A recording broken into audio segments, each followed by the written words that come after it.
the battle's lost and won. That will be ere the set of sun. Where the place? Upon the east.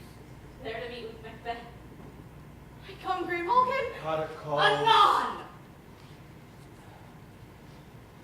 Fair is foul and foul is fair. Hover through the clouds and filthy air.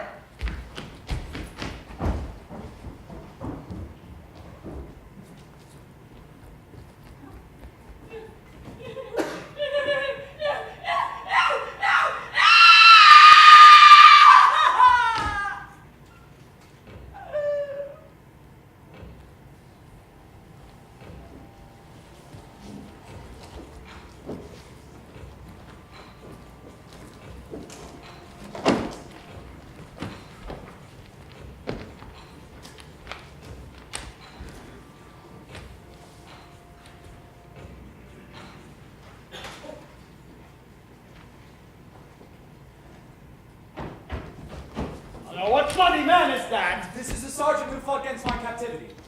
Tell the king thy knowledge of the broil as thou didst leave it. Doubtful it stood. The merciless MacDonald from the western isles of Kerns and Gallivas is well supplied. Fortune, this damn quarrel, smiled like a rebel's whore. But all's too weak.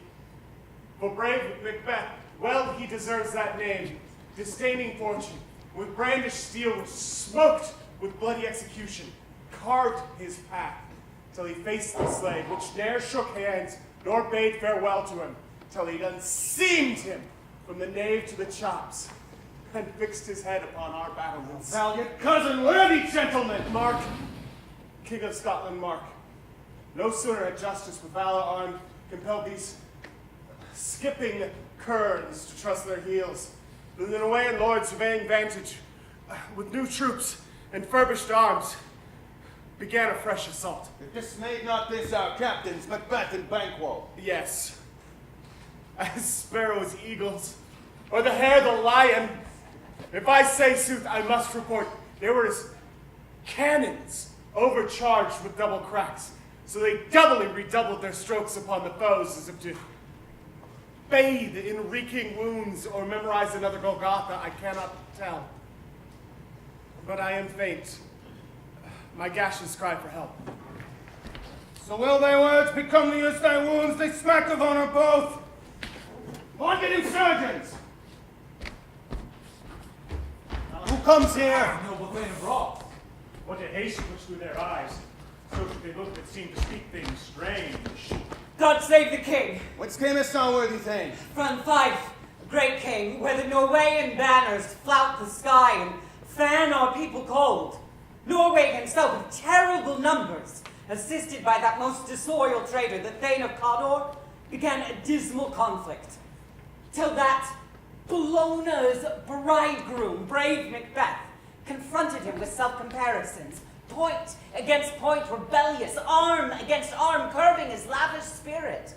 And to conclude, the victory fell on us. Great happiness! And now Sweno Norway's king craves composition, nor would we deign him burial of his men till he had dispersed $10,000 to our general use. No more that Thane of Cawdor shall deceive our bosom interest. Lord pronounce his present death, and with his former title greet Macbeth. I'll see it done. What he hath lost, noble Macbeth hath won.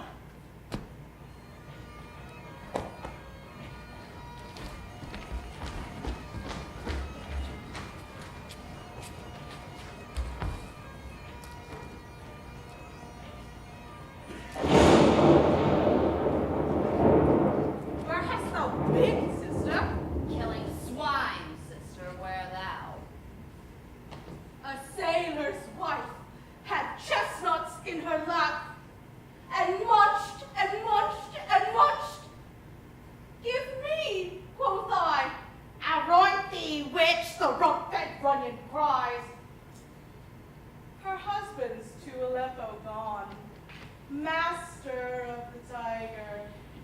But in a sieve I'll thither sail, and like a rat without a tail, I'll do, and I'll do. I will give thee a wind. I another. I myself have all the other. I shall drain him dry as hay, sleep shall neither night nor day, hang upon his penthouse lids, he shall live, a man forbid. What I've got, Show me. Show me. here I have a pilot's thumb. Wrecked as homeward he did come.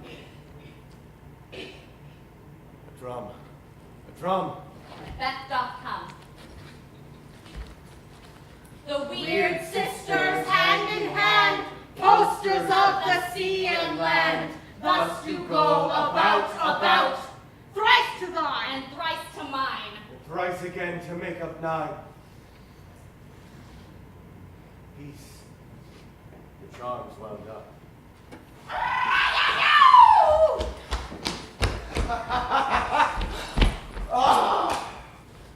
So foul and fair a day I have not seen. How far is it called to Forest? What are these? So weathered and so withered in their attire that they look not like the inhabitants of the earth, and yet aren't. Live you? Or are you aught that man may question? Oh, okay. Well, you seem to understand me. Like each at once, her chappy finger laying upon her skinny lips.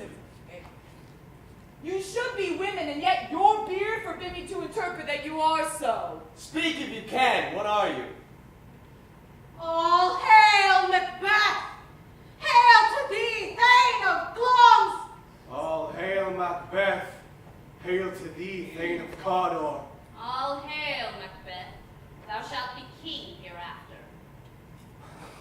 Oh, good sir, why do you start and seem to fear things that do sound so fair?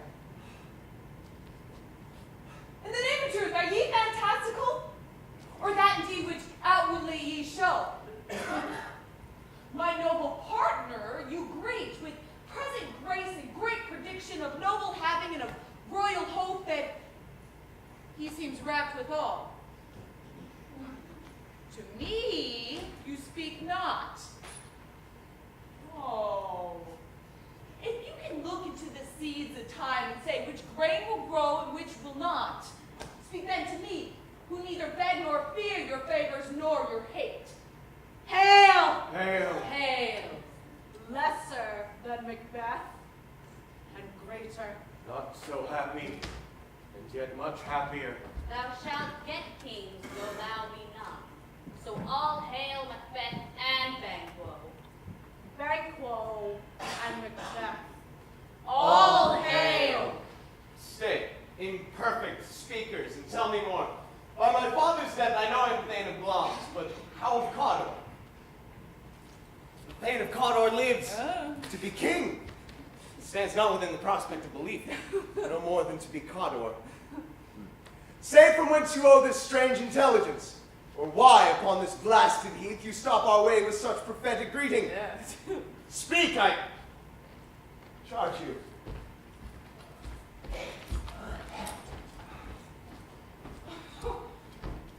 The earth has bubbles as the water has, and these are of them, withered. Are they vanished? Into the air, and that which seemed corporal had melted like breath in the wind.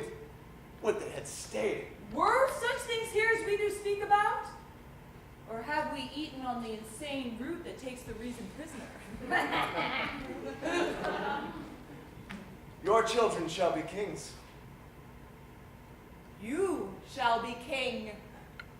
And Cawdor too, was it not so? To the self-same tune and words. Who's there? Oh.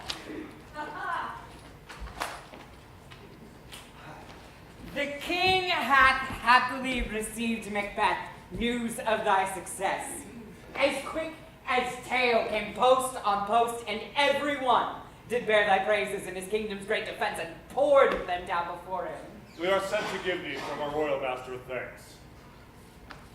And for an earnest of a greater honor, he bade me from him call thee Thane of Cawdor, in which addition, hail most worthy Thane. What, can the devil speak true? The Thane of Cawdor lives.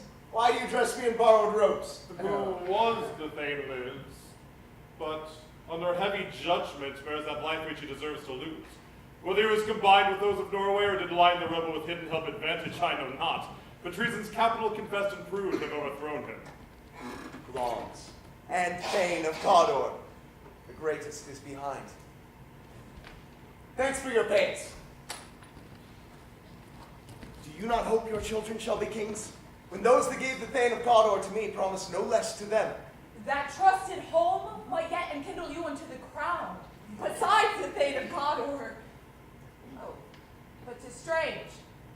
And oftentimes, to win us to our harms, the instruments of darkness will tell us truths and win us with honest trifles to betray us in deepest consequence. I thank you, gentlemen. Cousins, a word, I pray you. Two truths are told, this happy prologue to the swelling act of the imperial theme. This supernatural soliciting cannot be ill, cannot be good. If ill, why hath it given the earnest of success, commencing in the truth? I am Thane of Cawdor. If good, why do I yield to that suggestion whose horrid image doth unfix my hair and make my seated heart knock at my ribs against the use of nature? Present fears are less than horrible imaginings. My thought, whose murder yet is but fantastical, shakes so my single state of man that function is smothered in the surmise, and nothing is but what is not. If chance would have me king, chance may see me crowned without my stir. Come what may, time and the hour runs through the roughest day. Look how our partners rout. Were they Macbeth? We stay upon your leisure. Give me your favor. My dull brain was wrought with things forgotten. Kind gentlemen, your pains are registered where every day I turn the leaf to read them. Let us toward the king. Right. Think on what hath chanced. At more time, the interim having waited, let us speak our free hearts each to other. Very gladly. Till then, enough. Yeah. Go, friends!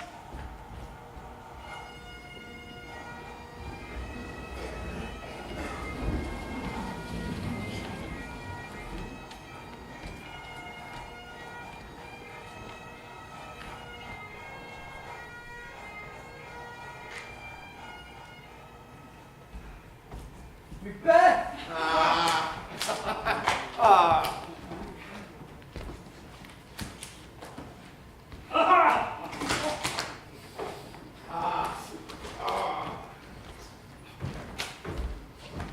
Valiant cousin, the sin which I see before me weighs heavy on my heart.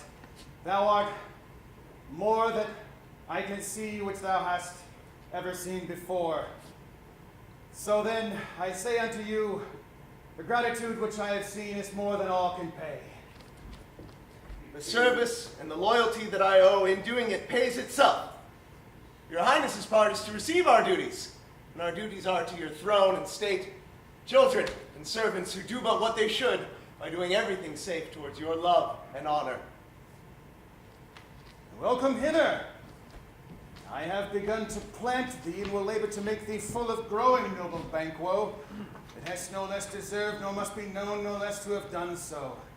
Let me enfold thee and hold thee to my heart. There if I grow, the harvest is your own. My plenteous joys, wanton in fullness, seeks to hide themselves in drops of sorrow.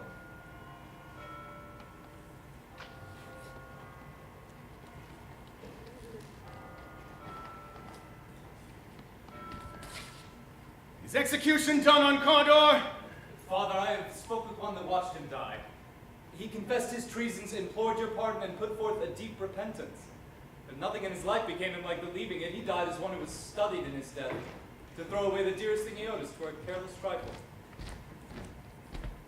There's no art to find the mind's composure in the face. He was a gentleman on whom I built an absolute trust.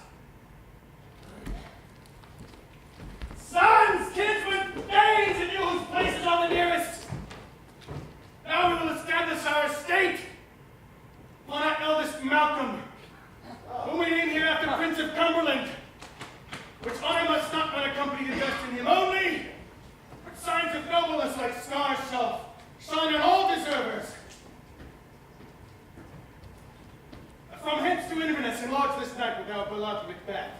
I'll be myself the harbinger and make joyful the hearing of my wife with your approach. My worthy Condor. So humbly, take my leave.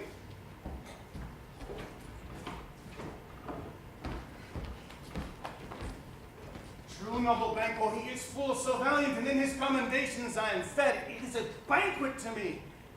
Let us after him whose care has gone before to bid us welcome. It is a peerless kinsman.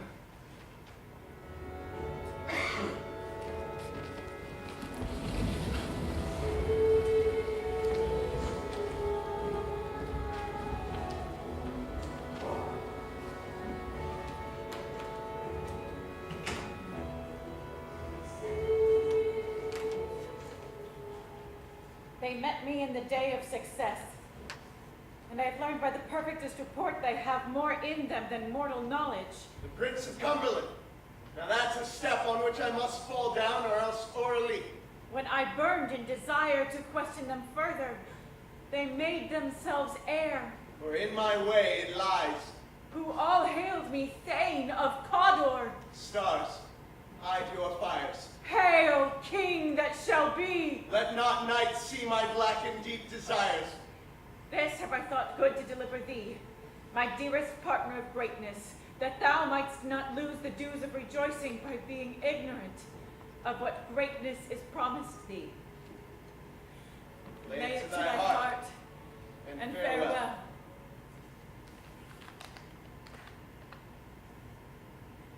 Glamis thou art, and Cawdor, and shalt be what thou art promised. Yet do I fear thy nature. It is too full of the milk of human kindness to catch the nearest way. Thou wouldst be great. Art not without ambition, but without the illness should attend it. What thou wouldst highly, that wouldst thou holily. Wouldst not play false, and yet wouldst wrongly win. Thou'st have great Glamis, that which cries, thus thou must do if thou have it, and that which rather thou dost fear to do than wishest should be undone. Hie thee hither, that I may pour my spirits into thine ear and chastise with the valor of my tongue all that impedes thee from the golden round, which fate and metaphysical aid doth seem to have thee crowned withal. What is your tidings? The king comes here tonight.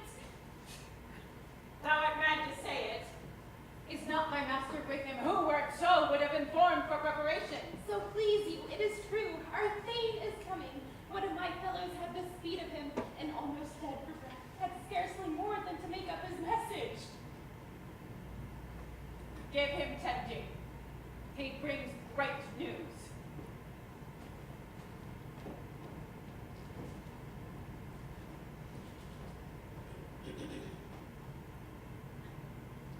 The raven himself is hoarse, that croaks the fatal entrance of Duncan under my battlements.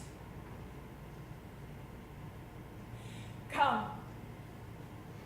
you spirits that tend on mortal thoughts, unsex me here, and fill me from the crown to the toe, top full of direst cruelty.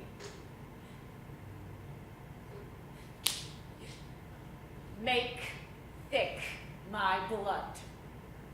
Stop up the access and passage to remorse, that no compunctious visitings of nature shake my fell purpose, nor come between the effect and it. Come to my woman's breasts, and take my milk for gall, you murdering ministers, wherever in your sightless substances you wait on nature's mischief.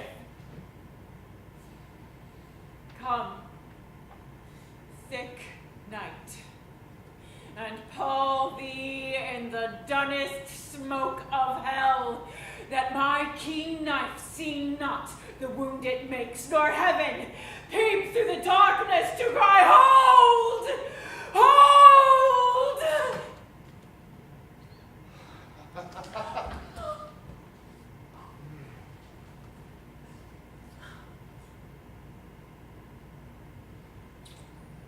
Great lungs.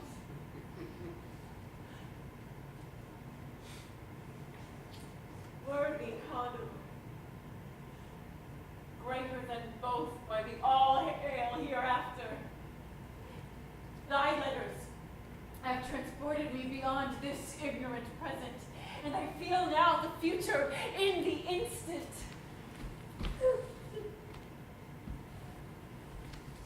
Dearest love,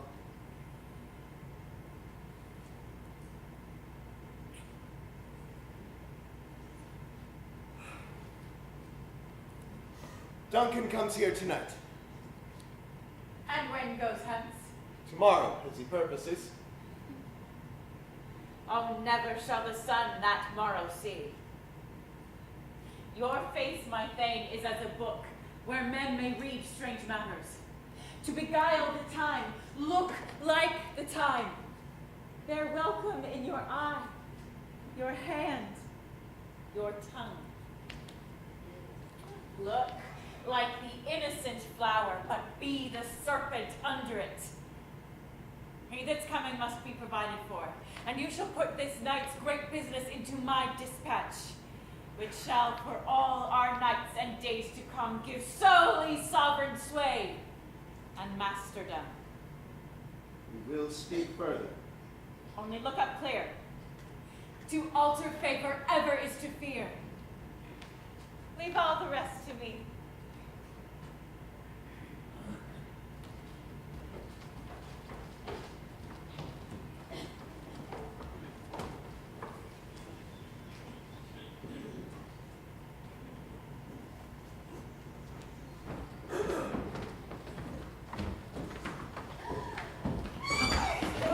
This castle hath a pleasant seat. The air nimbly and sweetly recommends itself unto our gentle senses. This guest of summer, the temple-haunting marlet, does approve by his loved bantery that the heaven's breath smells wooingly here. Ah, no jutty frieze nor coign of vantage, but this bird hath made their pendant bed and procreate cradle where they most breed and haunt. I have observed the air is delicate here. See our noble hostess. The love that follows us sometime is our trouble, which still we thank is love. Here, and I teach you how you shall bid God yield us for your pains and thank us for your trouble. All our service, and every point twice done and then done double were but poor, and single business to contend against those honors, deep and broad, with which your majesty loads our house. Where's the Thane of Cawdor? We coursed him at the heels and had a purpose to be his purveyor, but he rides well. His great love, sharp as his spur, hath holpen him to his home before us. Fair and noble hostess, give me your hand, conduct me unto mine host. We love him highly, and shall continue our graces towards him.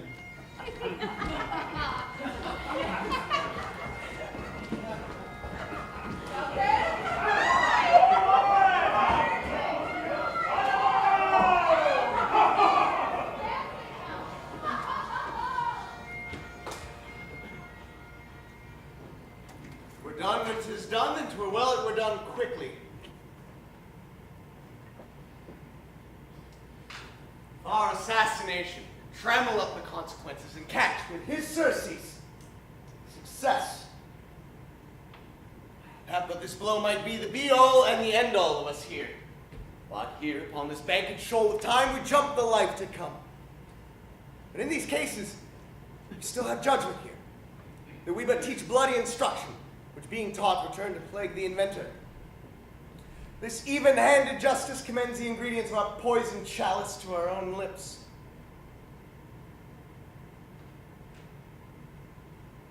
He's here in double trust.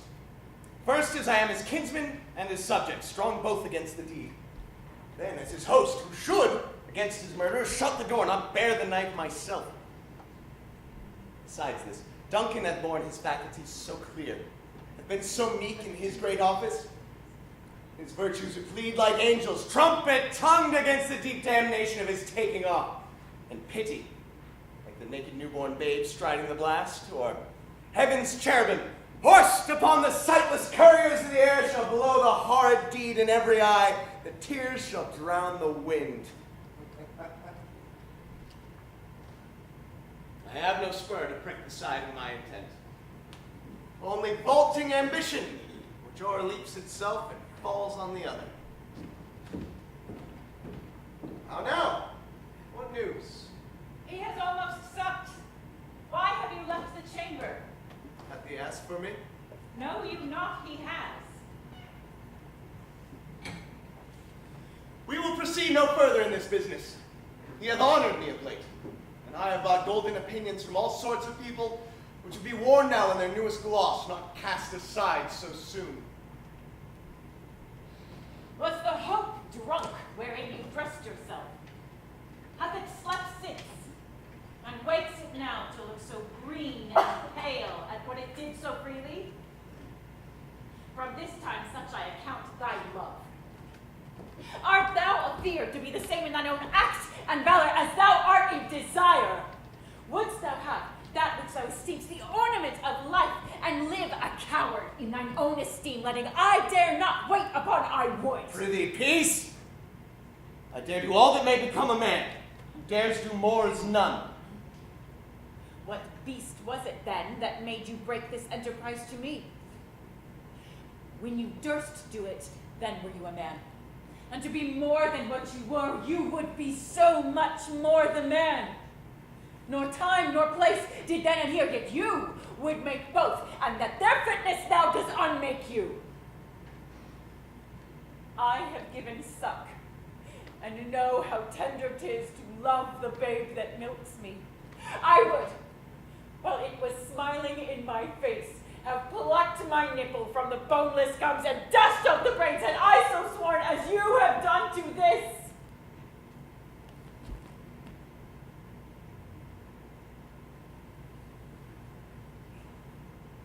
If we should fail. We fail. But screw your courage to the sticking place, and we'll not fail. When Duncan is asleep, where to the rather his long day's journey shall soundly imbibe him, his two chamberlains will I, with wine and wassail, so convince that memory, the warder of the brain, shall be but a fume, and the receipt of reason a limbeck only.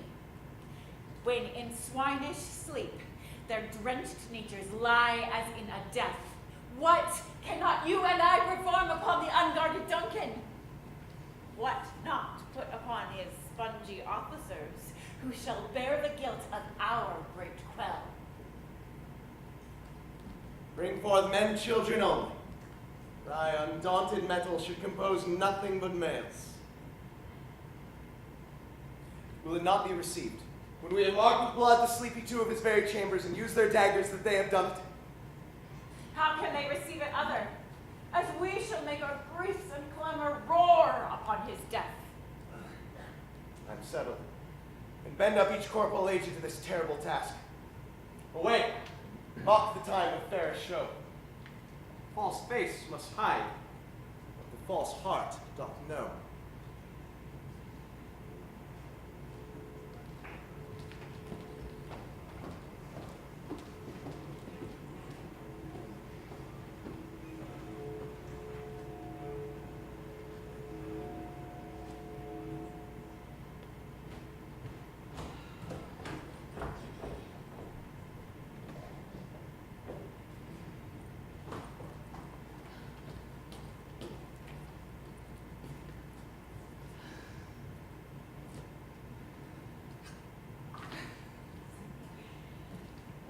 Merciful powers, restrain in me the cursed thoughts that nature gives way in repose.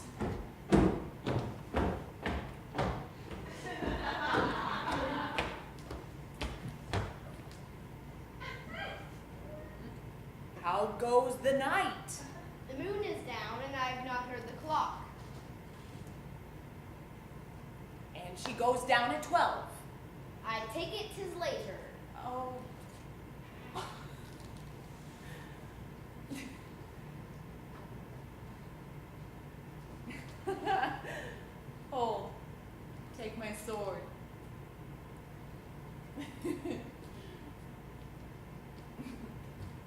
There's husbandry in heaven. Their candles are all out. Oh, a heavy summon lies like lead upon me, and yet would not sleep. Give me my sword, he said. Oh, A friend. yeah. What, sir? Not yet at rest? Oh, the king's abed. He hath been an unusual pleasure lately, and set forth great larges to your offices. All's well.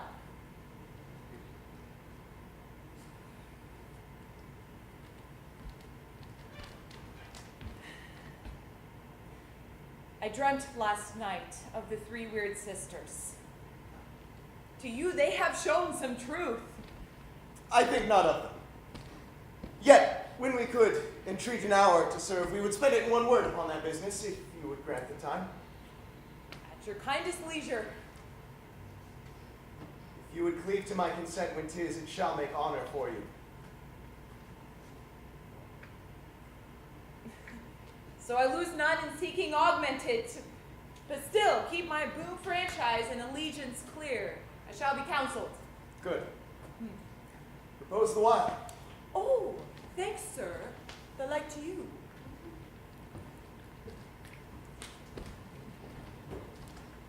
Go bid thy mistress, when my drink is ready, she strike upon the bell. Get thee to bed.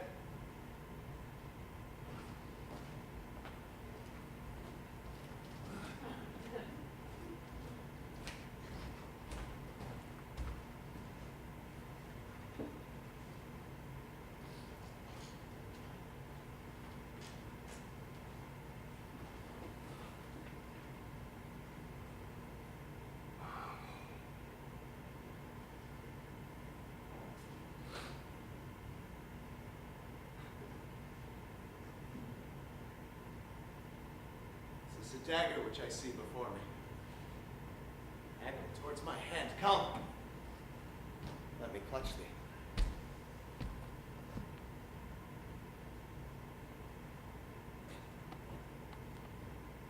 Have thee not, yet I see thee still. Art thou not fatal vision, as sensible to feeling as to sight? Or art thou but a dagger of the mind? False creation proceeding from the heat oppressed brain. I see thee yet, in forms palpable as this which now I draw. Thou marshalest me the way that I was going. Such an instrument I was to use. Mine eyes were made the fools of the other senses, or else worth all the rest.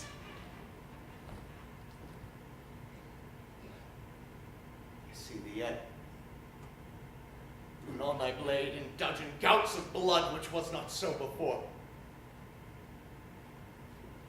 There's no such thing. It is the bloody business which informs thus to mine eyes.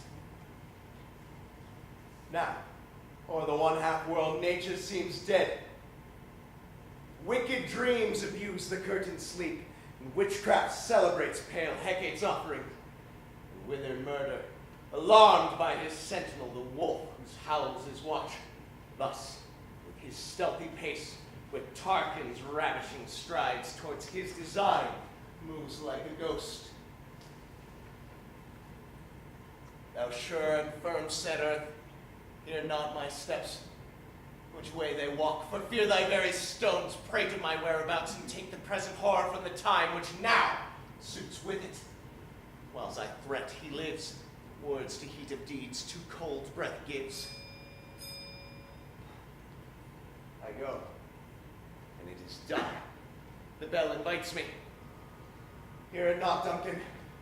It is a knell that summons thee to heaven or to hell.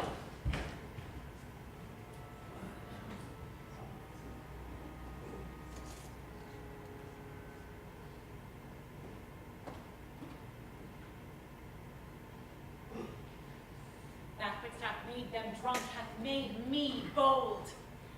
What hath quenched them hath given me fire. Hark! Peace. owl that shrieked, that fatal bellman, which gives the sternest good night. He is about it. The doors are open. The surfeited grooms do mock their charge with snores. I have drugged their possets, that death and nature do contend about them, whether they live or die. Hark! I'm afraid they've awaked. It is not done. The attempt and not the deed confounds us. Hark! I laid their daggers ready. He couldn't miss them. Had he not so resembled my father's, he thought I had done it. My husband. I have done the deed. Does not hear a noise? I heard the owl scream and the crickets cry. Did not you speak? When? Now. As I descended? I, Who lies in the second chamber? Donald Bing. This is a sorry sight. A foolish thought to say a sorry sight. There's one did laugh in his sleep, and one cried, God bless us, and they did wake each other. I stood and heard them. They did say their prayers and address them again to sleep. There are two lodged together. One did laugh in his sleep, and one cried amen, as they had seen me with these hangman's hands. Listening their fears, I could not say amen when they did say God bless us. Consider it not so deeply. Therefore could I not say amen. I most need a blessing, and amen stuck in my throat. These things must not be thought after these ways, so it will make us mad. Go, get some water, and wash this filthy witness from your... Why have you brought the daggers from the place? They must lie there. Go! Carry them and smear the sleepy grooves with blood. I'll go no more. I am afraid to think what I have done. Look on it again, I dare not. Infirm of purpose! Give me the daggers. The sleeping and the dead are but as pictures. 'Tis the eye of childhood that fears a painted devil. If he do bleed, I'll gild the faces of the grooms withal, for it must seem their guilt. Methought I heard a voice cry, sleep no more. Macbeth does murder sleep.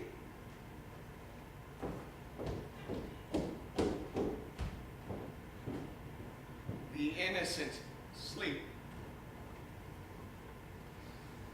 Sleep. The knits of the rebel sleep of care.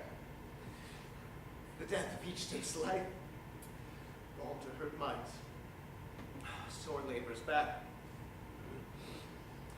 Chief nourisher in life's great feast. Great nature's second course. Still it cried to all the house, sleep no more. Glamis hath murdered sleep, therefore Cawdor shall sleep no more. Macbeth shall sleep no more. But since it's not, how is it with me, when every noise appalls me? My hands are here. Pluck out mine eyes! Will great Neptune's ocean wash this blood clean from my hand? No, this, my hand would rather the multitudinous seas incarnadine, making the green one red. My hands are of your color, but I shame to wear a heart so white. I hear a knocking. Retire we to our chamber. A little water clears us of this deed. How easy it has been! Hark, more knocking. Go, get on your nightgown, lest occasion call upon us and show us to be watchers. Be not lost so partly in your thoughts. Know my deeds. Best not know myself. Wake Duncan with them knocking! I would thou couldst.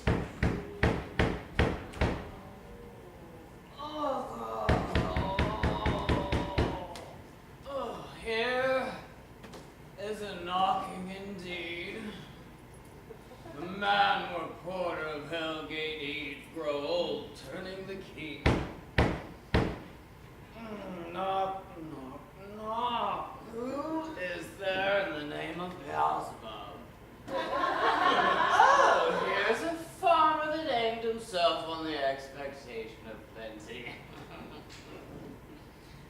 Come in time if napkins are now about you here, you'll sweat for it. Knock, knock, who's there? The devil's name. Faith, here is an equivocator who could swear in both the scales against either scale, who committed treason enough for God's sakes, yet could not equivocate himself to heaven. Come in, equivocator. Oh. Knock, knock, knock. Who's there? Faith, here's an English tailor come here for stealing from a French hose. Oh, come in, tailor. Here you may roast your goose. Oh, knock, knock. Never quiet. What are you? Oh, but this place is way too cold for hell. I'll devil porter no further. I had thought to let in one of all professions that go the primrose way to the everlasting bonfire. Oh God, non, and non, I pray, remember the Lord.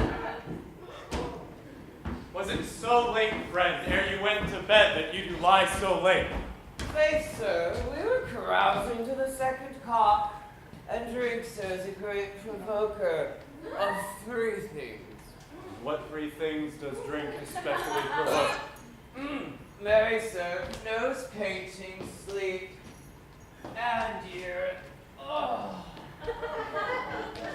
Lechery, sir, provokes, none provokes. Provokes the desire, but definitely takes away the performance.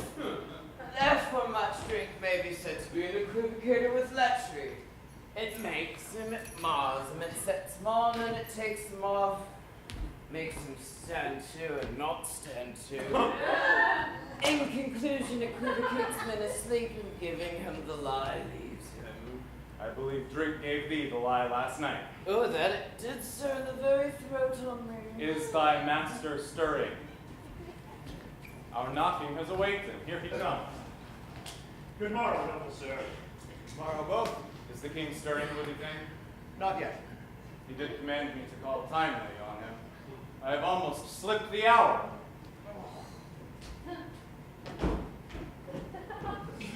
I'll bring you to him. I know this is a joyful trouble to you, but yet 'tis one. Labor we delight in physics pain. This is the way. I'll make so bold to call, for 'tis my limited service. Goes the king hence today? He does. He did appoint so. The night has been unruly. Where we lay, our chimneys were blown down. And as they say, lamentings heard in the air. Strange screams of death prophesying with accents terrible, of dire combustion and confused events new hatched to the woeful time. The watchful owl climbed the livelong night. Some say the earth was feverish and did shake. 'Twas a rough night. My long remembrance cannot parallel a fellow to it. Oh! Horror! Horror! Horror! Tongue nor heart cannot conceive nor name thee. What's the matter? Confusion now hath made his masterpiece. Most sacrilegious murder hath broke up the Lord's anointed temple and stole thence the life of the building. What's he say, the life? He knew his majesty. Approach the taper and destroy your sight with the new Gorgon. Do not make me speak. See it and speak yourselves. Awake! Awake! Oh, ring the alarm bell. Murder and treason. Banquo and Donalbain! Malcolm! Awake! Shake off this downy sleep, death's counterfeit, and look on death itself. Malcolm! Banquo! Ring the bell! That's such a hideous trumpet calls upon like the sleepers in the house. Speak! Speak! Gentle lady, 'tis not for you to hear what I can speak. The repetition would murder as it fell. Oh, Banquo, our royal master is murdered. What? In our house? Too cruel anywhere, dear Duck. I prithee contradict thyself and say it isn't so. And I but died an hour before this chance I had lived a blessed time. Oh! What is amiss? You are, and do not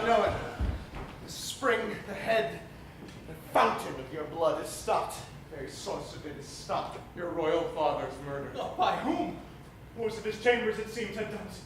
Their hands and faces were all badged with blood. They stared and were distracted. No man's life was to be trusted with them. Oh, then I do repent me of my fury that I did kill them. Wherefore did you so? Who can be wise, amazed, temperate and furious, loyal and neutral in a moment? No man.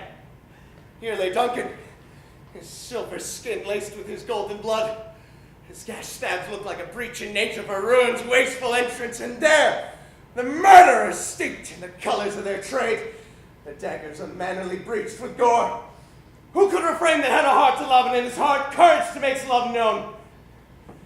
Happy Henso!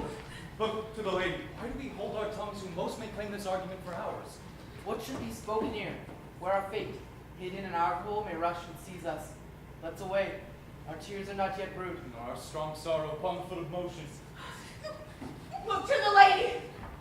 And when we have our naked frailties hid, let us meet to question this most bloody piece of work, to know it further. Fear and scruples shake us, but in the great hand of God I stand. And so do I. So all! Let us briefly put on manly readiness and meet in the hall together. We're all contented.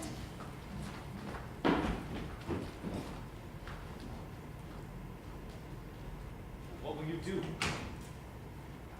Let us not consort with them. To show an unfelt sorrow is an office which the false man does easy. Out to England. To Ireland I. Our separate fortune shall keep us both safer. Where we are, there are daggers and men's smiles. Near in blood and nearer bloody. The murderous shaft and shot have not yet lighted. And our safest way is to avoid the aim.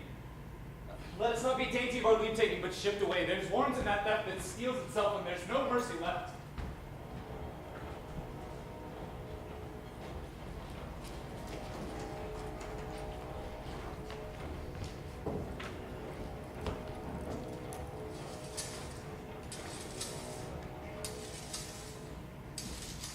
Why, how now, Hector? You look angrily. Have I not reason to be? Beldams as you are, saucy and overbold. How did you dare to trade in traffic with Macbeth in riddles and affairs of death? And I, the mistress of your charms, the close contriver of all harms, was never called to bear my parts or show the glory of our arts. Your vessels and your spells provide your charms and everything beside. I am for the air. This night I'll spend unto a dismal and a fatal end.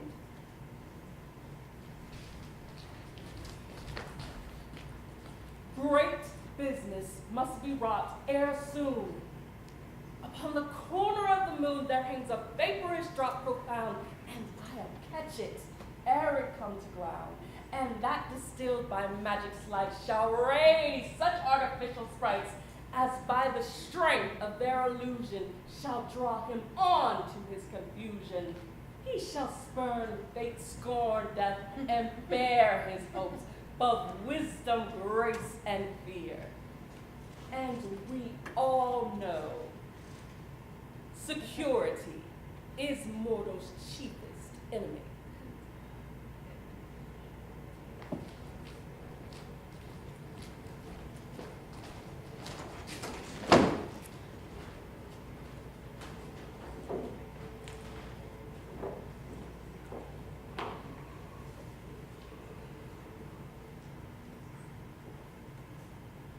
In the volume of time I've known hours dreadful and things strange. But this sore night, it hath trifled former knowings. Oh, dear sister, thou seest the heavens as troubled with man's act threaten his bloody stage. The clock 'tis day, yet dark night strangles the traveling lamp. Is night's predominance or day's shame that darkness is the face of earth and doom when living light should kiss it? 'Tis unnatural, like the very deed that's done. And Duncan's horses think most strange but certain broke their stalls, flung out as they would make war with mankind. 'Tis said they did eat each other. They did so, to the amazement of mine eyes that looked upon it.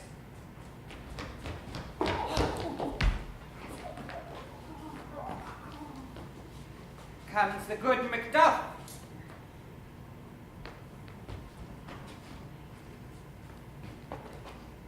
How goes the world, sir, now? Why, see you not? It's known who did this more than bloody deed. Those that Macbeth hath slain. Alas, the day. What good could they pretend? They were suborned. Malcolm and Donalbain are stolen away and fled, which puts upon them suspicion of the deed. Against nature still. Thriftless ambition that will raven up thine own life's means. Then 'tis most like the sovereignty will fall upon Macbeth. He is already named and gone to Scone to be invested. Will you to Scone? No, cousin. We'll home to Fife. Huh. Well, I will thither. Well, may you see things well done there. Adieu. Lest our old robes sit easier than our new.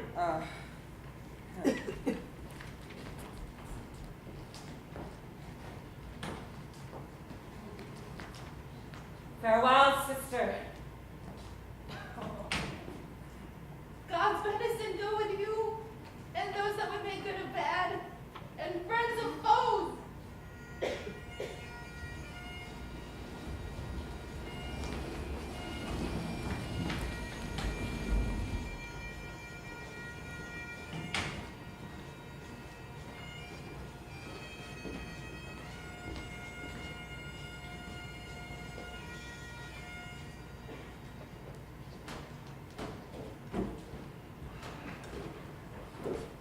Here's our chief guest. If they had been forgotten, it had been as a gap in our great feast, and all thing unbecoming. Tonight, we hold a solemn supper. I'll request your presence. Let your highness command upon me, to the which my duties are with the most indissoluble tie forever knit. Ride you this afternoon. I, my good lord. We should have else desired your good advice in this day's council, but we'll take tomorrow. Is it far you ride? As far, my lord, as will fill the time twixt this and supper, go not my horse the better. I must become a borrower of the night for a dark hour or twain. Fail not our feast. Oh, my lord, I will not.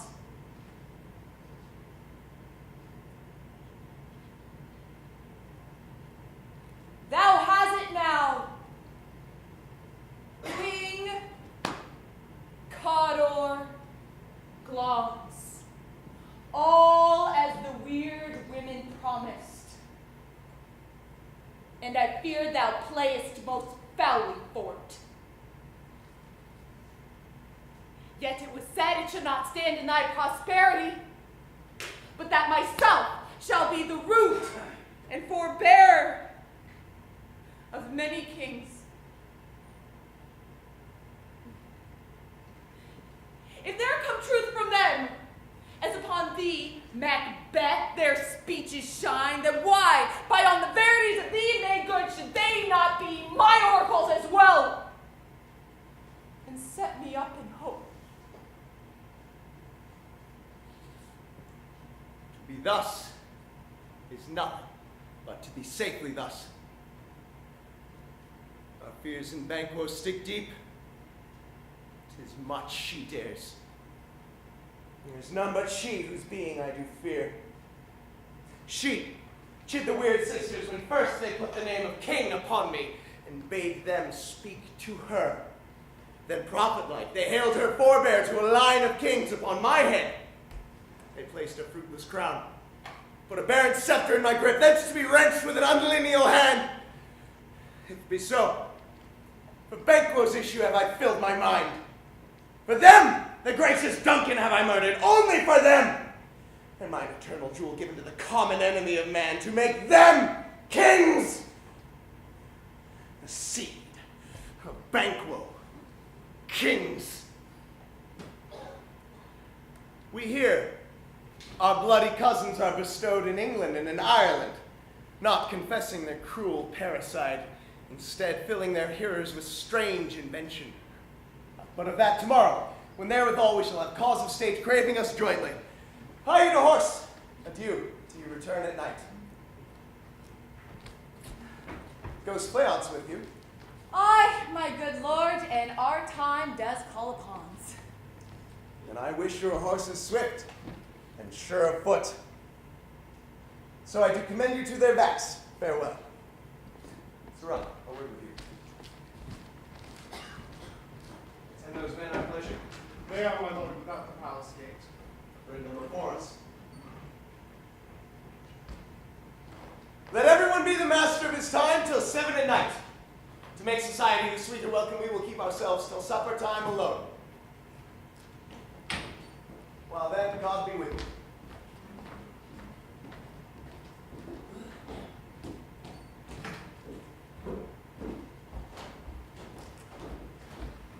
Go to the door. Stay there till we call.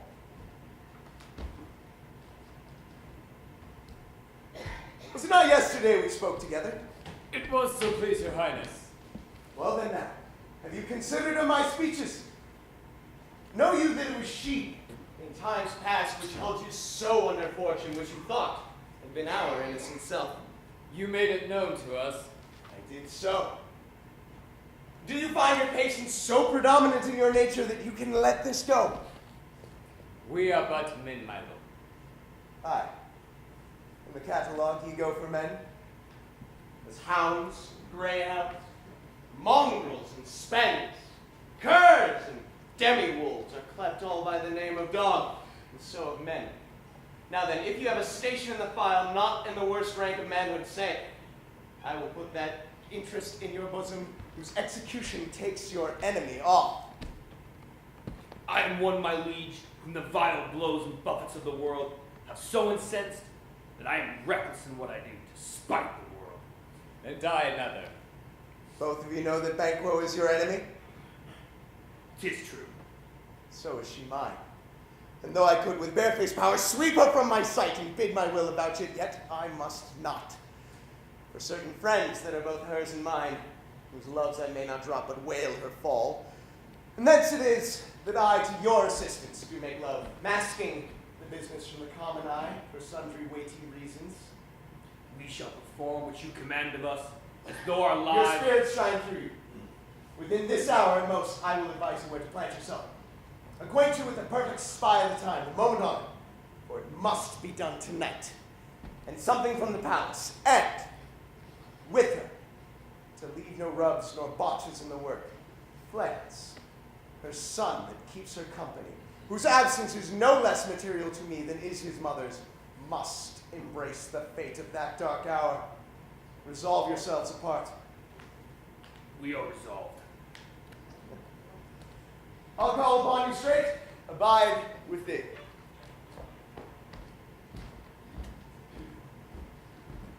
It is concluded. Banquo thy soul's flight, if it find heaven, must find it out tonight.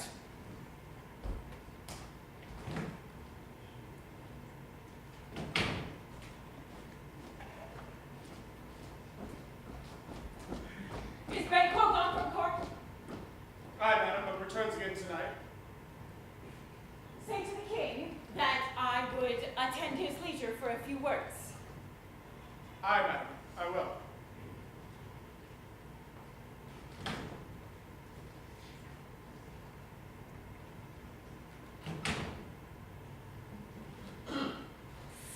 Not had, all spent. Where our desire is got without content. 'Tis better to be that which we destroy than by destruction dwell in doubtful joy.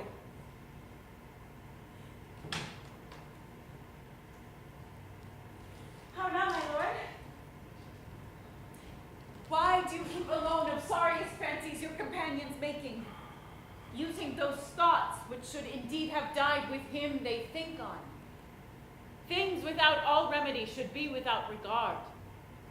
What's done is done.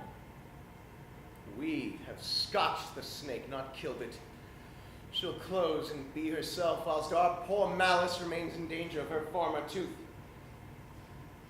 Let the frame of things disjoint. Both the worlds suffer ere we'll eat our meals in fear, sleep in the affliction of these terrible dreams that shake us from our sleep.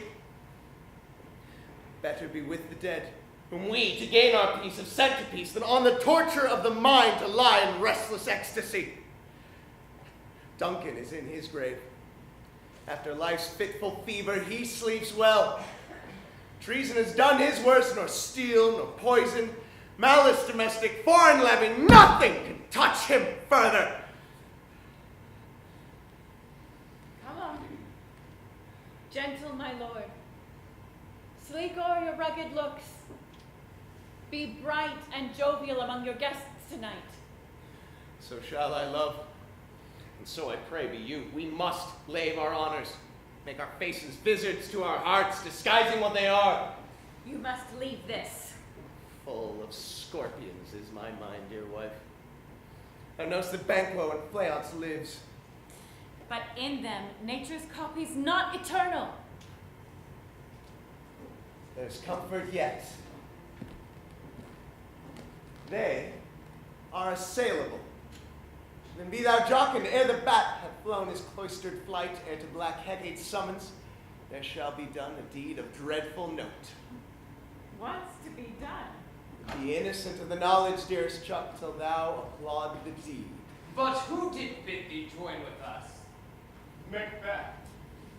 He needs not our mistrust, since he delivers our offices and what we do to the direction just. Come, sealing night, scarf up the tender eye of pitiful day, and with thy bloody and invisible hand cancel and tear to pieces that great bond which keeps me pale. Light thickens. The crow makes wings to the rooky wood. The west check glimmers with some streaks of day, and near approaches the subject of our watch. Good things of day begin to droop and drowse, Give us a light there! Ho! while night's black agents to their praise do rouse. A light, a light. The shades down too.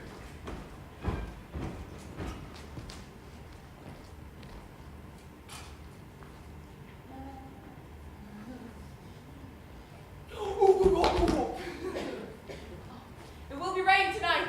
Let it come down! Oh! Sword! Oh, treachery!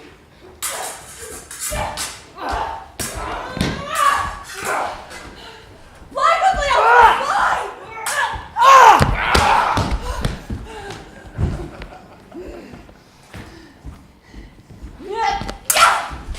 Fly! Fly! Fly! Thou mayest prevent! Slay!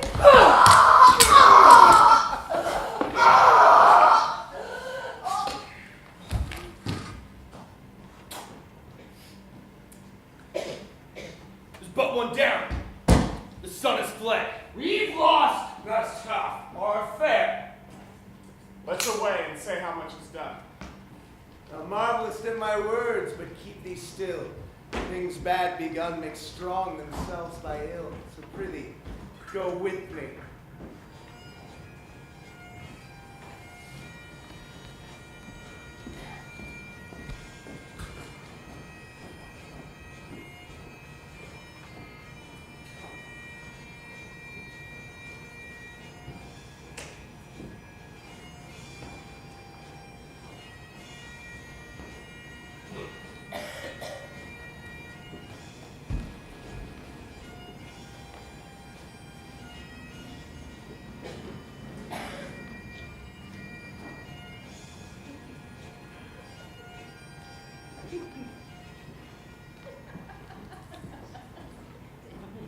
You know your own degrees. At first and last, the hearty welcome. Thanks to your majesty. Ourself will mingle with society, play the humble host.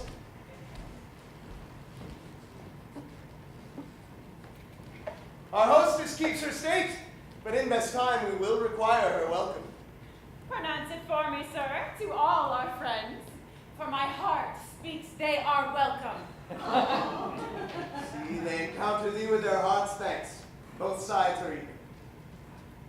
Here, I'll sit in the midst. Be large in mirth, and on we shall drink a measure out.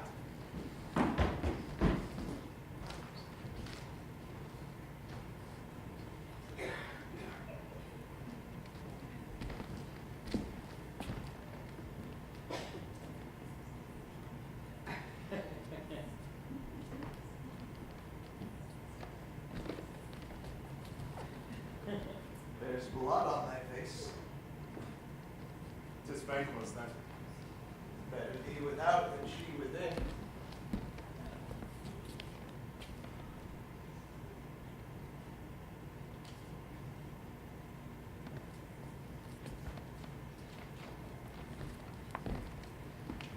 She dispatched. Aye, my good lord. Her throat is cut. That I did for her. Thou art the best of the cutthroats. Yet he's good that did the like of Leon's. Thou didst it, thou art the non-carrion.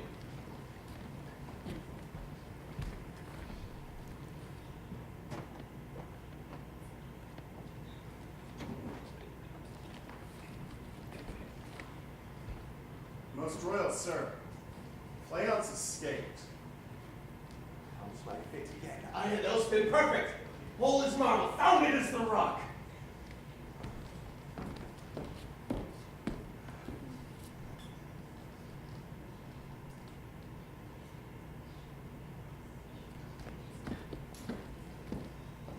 But Banquo's safe then. Aye, my good lord. Safe in a ditch, she bides. 20 trenching gashes, the least. A death to nature. Thanks for that. There, the grown serpent lies. The worm that's fled hath naturing, and that in time will venom breed. No teeth. My royal lord, you do not give the cheer. Sweet remembrancer. I drink to the joy of all our country. And health on all.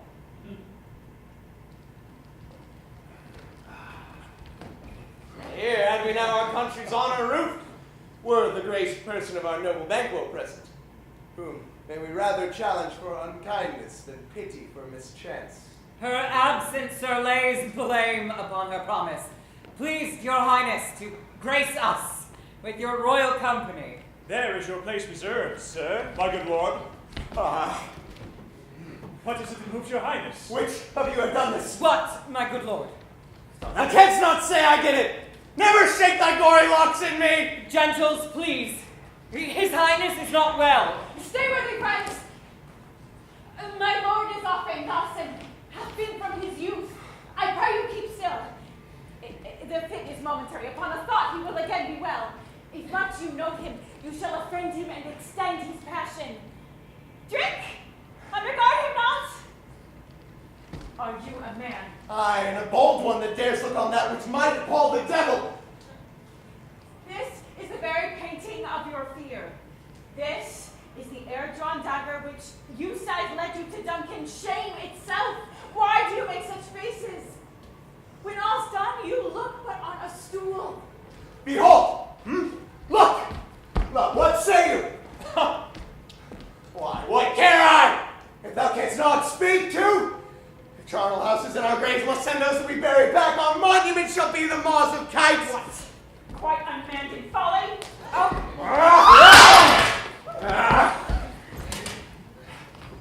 If I stand here, I saw her. Fie, for shame!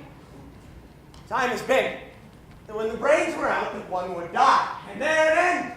Now they come back with 20 mortal murders on their crowns and push us from our schools.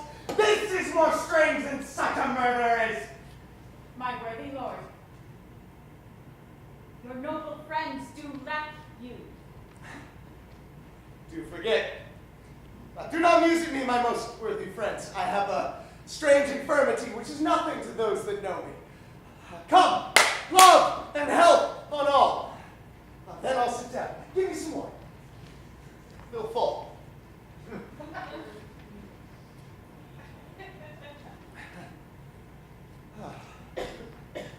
I drink to the joy and health of all our people, and to our good friend Banquo, whom we miss. Would she were here now. To all, and her, we thirst, and all to all. Our duties and our pledge.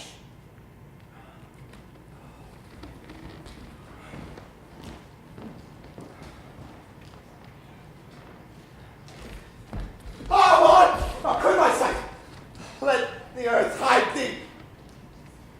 Thy bones are marrowless. Thy blood is cold. Thou hast no speculation in those eyes which thou dost glare with. Take any shape but that. Think of this, good peers, but as a thing of custom. 'Tis no other. Only it spoils the pleasure of the time. What man dare I dare? Hence, horrible shadow!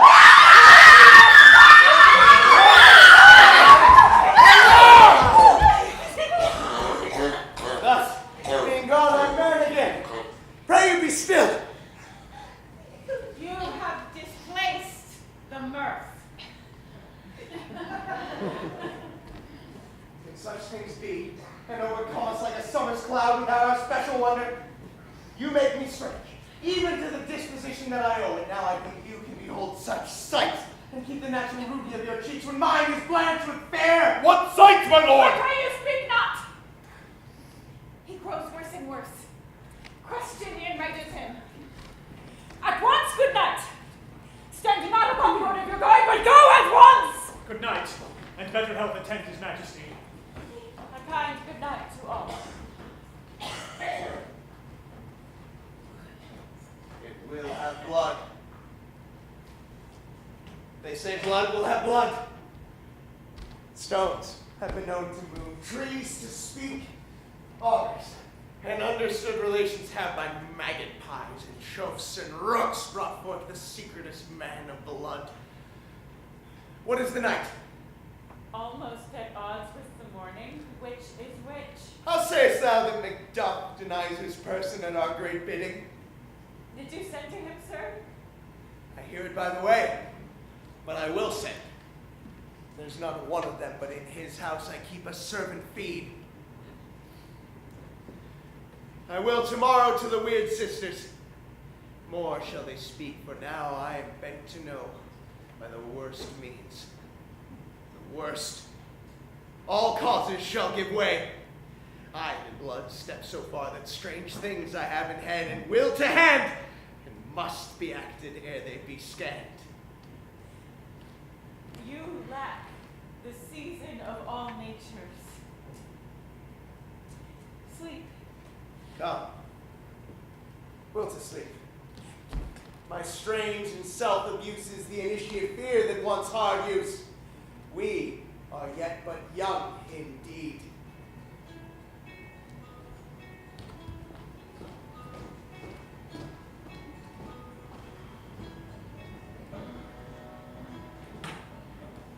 I say things have been strangely born. The gracious Duncan was pitied of Macbeth. Marry, he is dead. And the right valiant Banquo walked too late, whom you may say, if it please you, Fleance killed. For Fleance fled. Men must not walk too late. Who cannot wonder what how monstrous it was for Malcolm and for Donalbain to kill their gracious father? Downfat! How it did grieve Macbeth. Did he not straight in pious rage the two delinquents tear, that were the slaves of drink and thralls of sleep? Was not that nobly done? Aye, and wisely too, which would have angered any heart alive to hear the men deny it. I say he is born all things well.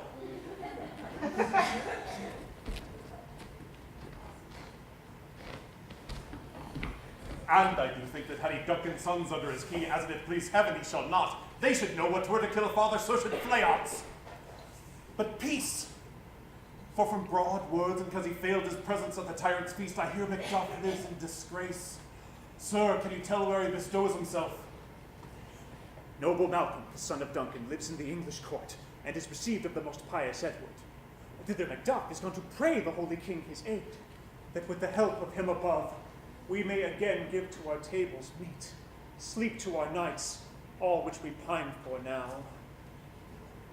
And this report hath so exasperated Macbeth, that he prepares for some attempt of war. Sent he to Macduff? He did, and he did say, Sir, not I. And that well might advise him to caution, to hold what distance his wisdom can provide. I'll send my prayers with him, that a swift blessing may soon return to this our suffering country under a hand accursed.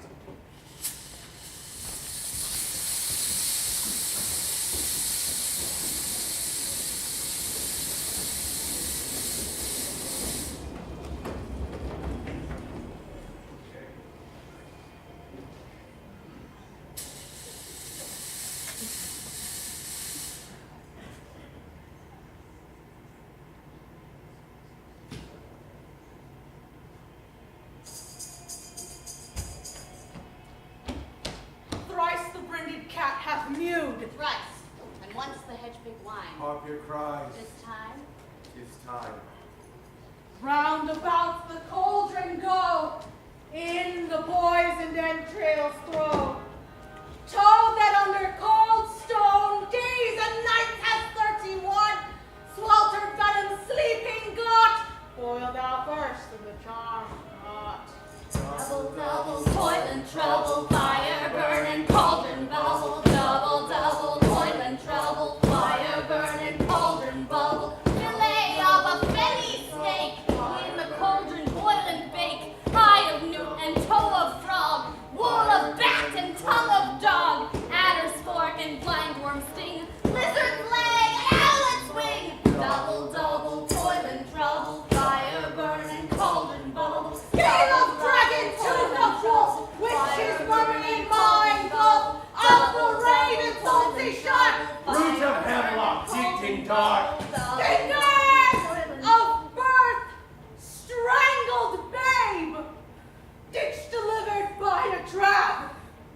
Make the gruel thick and slab. Add thereto a tiger's children, or the ingredients of our cauldron. Cool it with baboon's blood, and the charm is well and good. Oh, well done. I commend your pains, and everyone shall share in the gains. And now about the cauldron sing, enchanting all that you put in.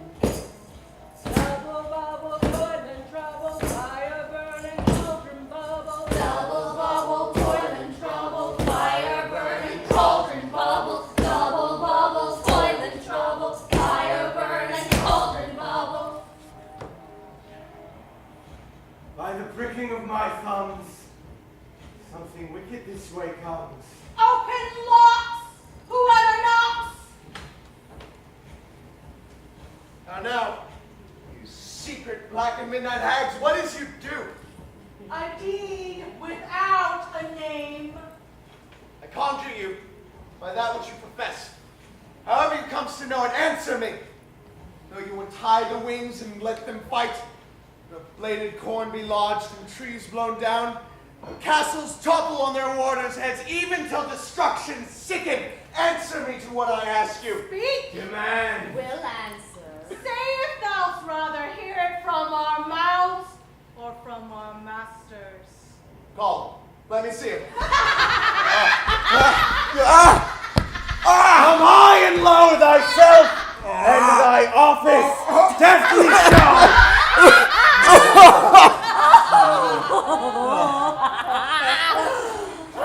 Tell me, thou unknown power. He knows thy thought. Hear his speech, but say thou not.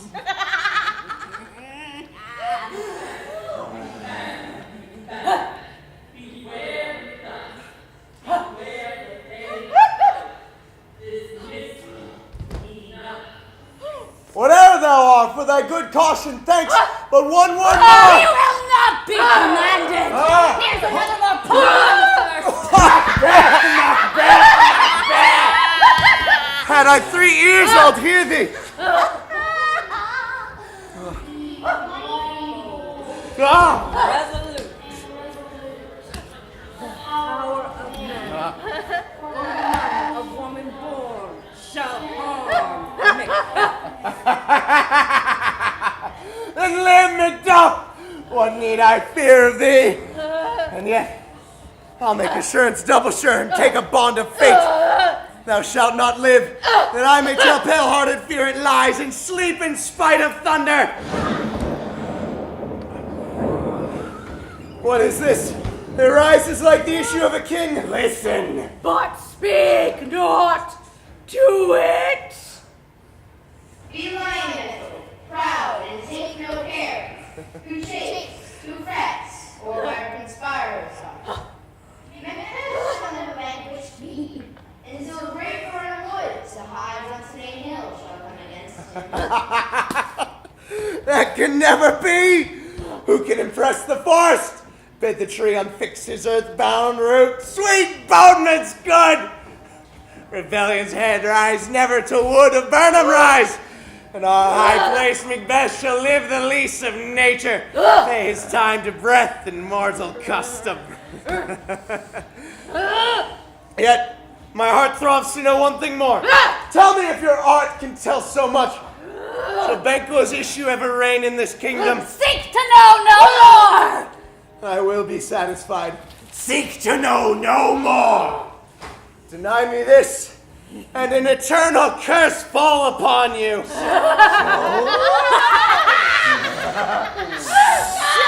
his eyes and grave his heart! Come like shadows, so depart! Show his eyes and grave his heart! Power to like the steel of a Banquo! Down! The crown to sear mine eyeballs, and thine hair. Thou other gold-bound brow is like the first. Third is like the form of filthy hags. Why do you show me this? Fourth, starred eyes. What? Will I stretch out to the crack of doom? Oh, now I see 'tis true. For the blood-bolted Banquo smiles upon me and points at them for hers. Boy, is this so? Aye, 'tis so. But why stands Macbeth thus amazedly?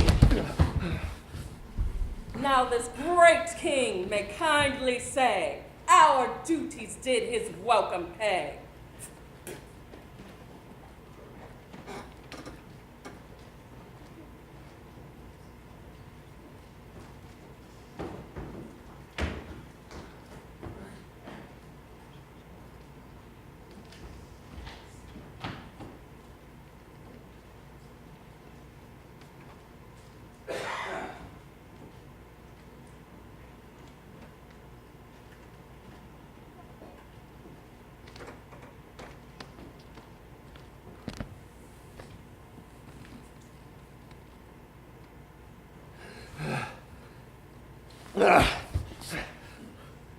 Where are they? Gone? At this hour stand I accursed in the calendar. Here, what is your grace's pleasure? Saw you the weird sisters? No, my lord. Came they not by you? No, indeed, my lord. Infected be the air whereon they ride, and damned all those that trust them. Macduff fled to England. Fled to England. Aye, my lord. From this moment on, the firstlings of my heart shall be the firstlings of my hand. And even now, to crown my thoughts with acts, be it thought and done. The castle of Macduff I will surprise. Seize upon fight! Give to the edge of the sword his wife, his babes, all unfortunate souls that trace him in his line. No more boasting like a fool. This deed I'll do before my purpose cool. But no more sights.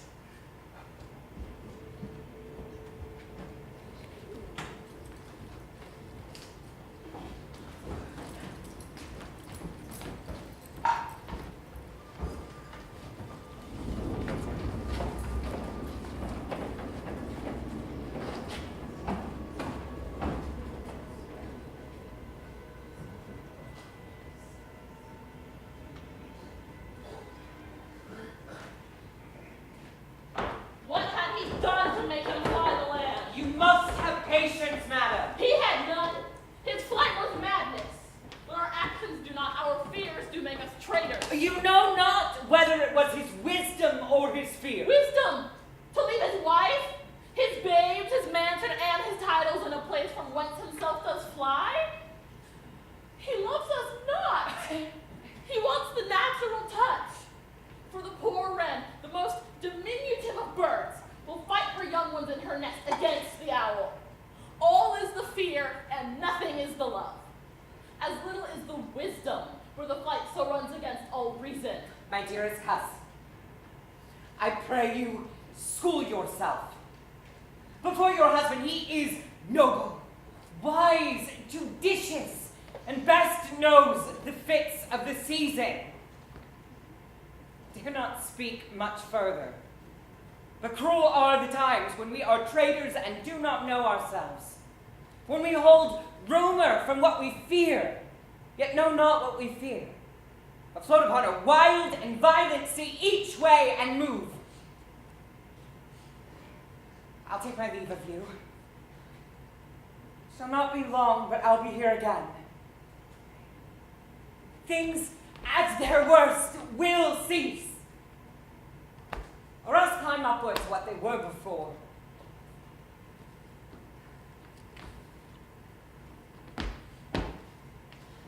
My pretty cousin. Take my leave at once. Blessing upon you. Fathered he is, and yet he's fatherless. I am so much the fool. Should I stay longer, it would be my disgrace and your discomfort. I'll take my leave at once.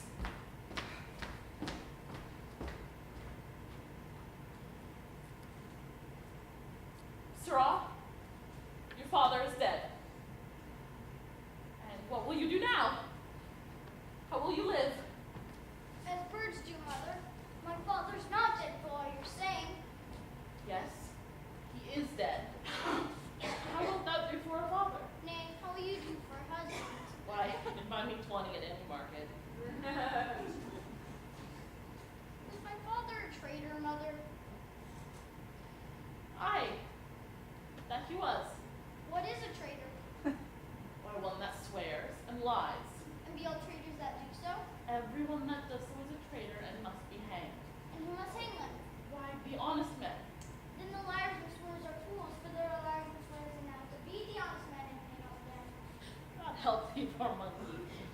But how wilt thou do for a father? If he were dead, you'd weep for him. If he weren't, it were a good sign that I would quickly have a new father. Fair dame! I doubt some dangers approach you nearly. Be not found here. Hence with your little ones. To fright you thus, methinks I am too savage. To do worse to you will feel cruelty, which is too nigh your person. Heaven preserve you. I dare abide no longer. Whither should I fly? I have done no harm. I remember now I am in this earthly world, where to do harm is often laudable, to do good sometime accounted most dangerous folly. Why then, alas, do I put up this womanly defense to say I have done no harm? Where is your husband? I hope in no place so unsanctified such as thou mayst find him. He is a traitor. Thou liest, thou shag-haired villain. You egg. Young fry of treachery. He's killed me, Mother. Ah! Run away, I pray you.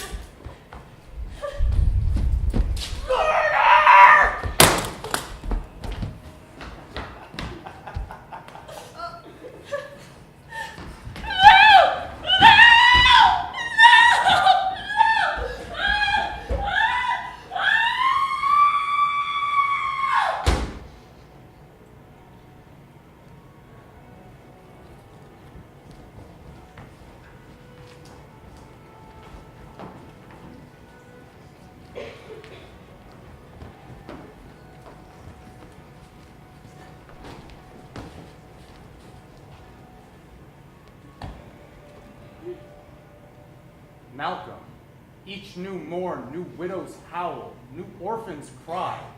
New sorrows strike heaven on the face that it resounds as if it felt with Scotland. Why in that rawness left you wife and child without leave taking? What I believe I'll wail.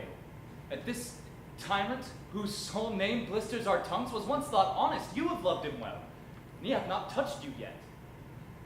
Now, I'm young, but it's something you may deserve of him through me, and wisdom to offer up a weak, poor, innocent lamb to appease an angry god. I am not treacherous. But Macbeth is. I would not be the villain that thou thinkst for the whole space that's in the tyrant's grasp, and the rich east to boot. Be not offended. I speak not as an absolute fear of you.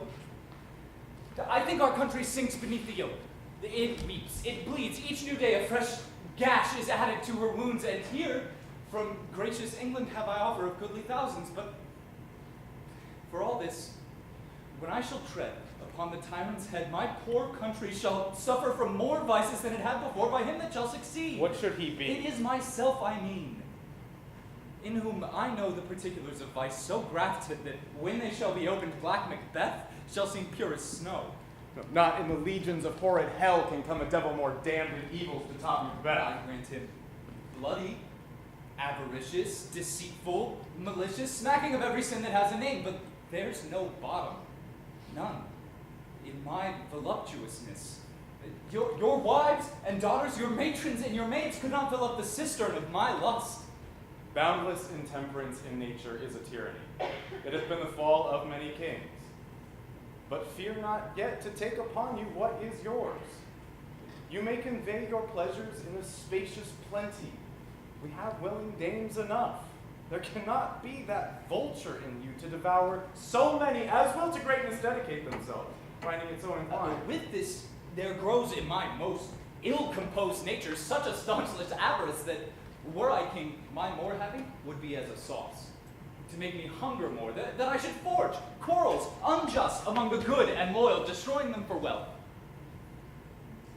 This avarice sticks deeper, grows with more pernicious root than summer-seeming lust.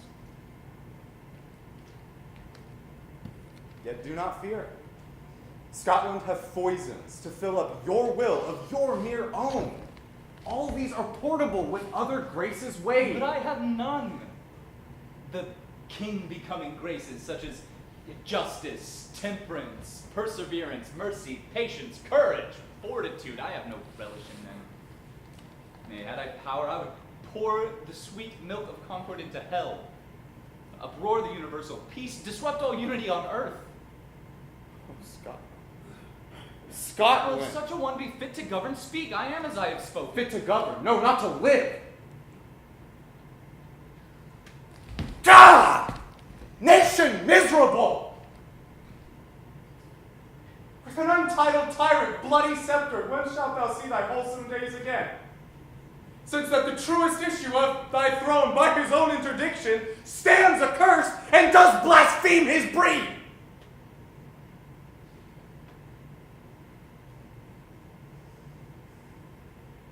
Fare thee well. These evils thou repeatest upon thyself have banished me from Scotland. Oh, my breast, thy hope ends here. Macduff, this noble passion, child of integrity, hath reconciled my thoughts to thy good truth and honor. A devilish Macbeth hath sought to win me into his power, and modest wisdom plucks me from overcredulous haste. But God himself deal between thee and me. For even now, I unspeak my own detractions. I am, as yet, unknown to a woman. It never hath been forsworn, hath scarcely coveted what was mine own, but would not betray the devil to his fellow, and delight no less in truth than in life. But what I am, truly, is thine, and my poor country is to command, whither, indeed, before thy here approach, 10,000 warlike men already at a point we're setting forth. And now we'll together. Why are you silent? Such welcome and unwelcome things at once, 'tis hard to reconcile. See who comes here. My countrymen, but I know them not. My ever gentle cousin, welcome hither.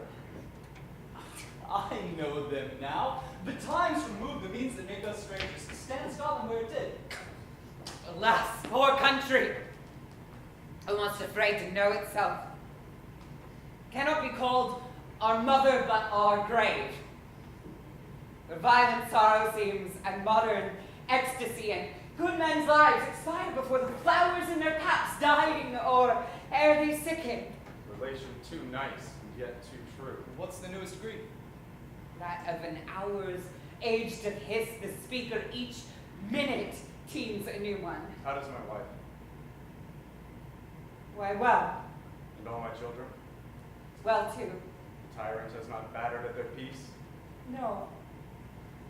They were well at peace when I would leave them. Be not a miser of your speech. How goes? Now is the time of help. I in Scotland would create soldiers, make women fight to doff their dire distresses. Be it their comfort, we are coming thither, and with 10,000 men. No, but I could answer this comfort with the like. But I have words that would be howled in the desert air we're hearing should not match them. What concern then? The general cause, or is it a fee grief due to a single breast? No mind that's honest, but in it shares some woe. The main part pertains to you alone. If it be mine, keep it not from me. Quickly, let me have it. Let not your ear despise my tongue forever, which shall possess it of the heaviest sound that ever yet it heard. I guess at it.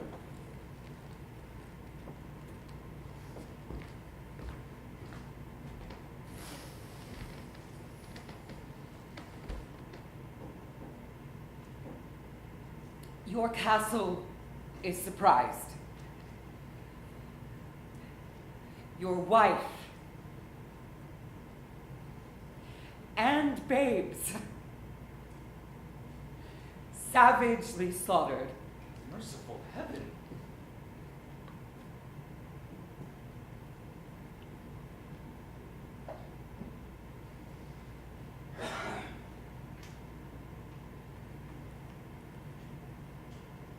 My children, too? Wife, children, servants. They're all that could be found.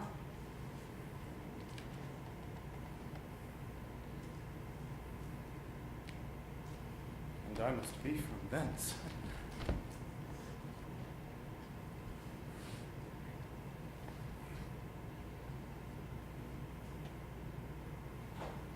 My wife killed too. Be comforted. Let's make us medicines of our great revenge to cure this deadly grief. He has no children.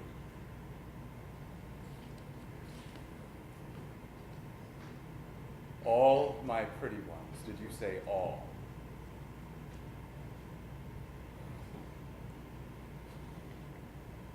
Oh. Hellkite. All?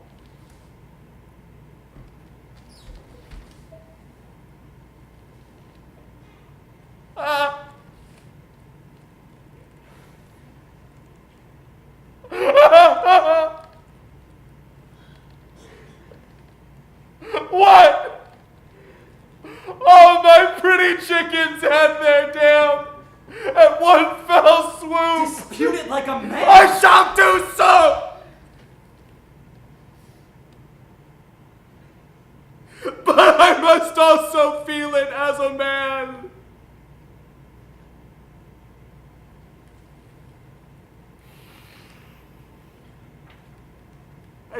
I cannot but remember such things were that were most precious to me.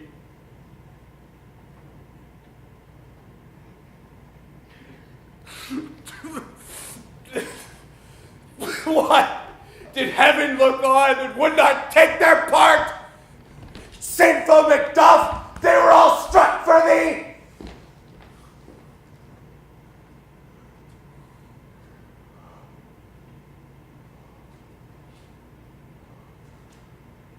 Heaven rest them now. Be this the whetstone to your sword.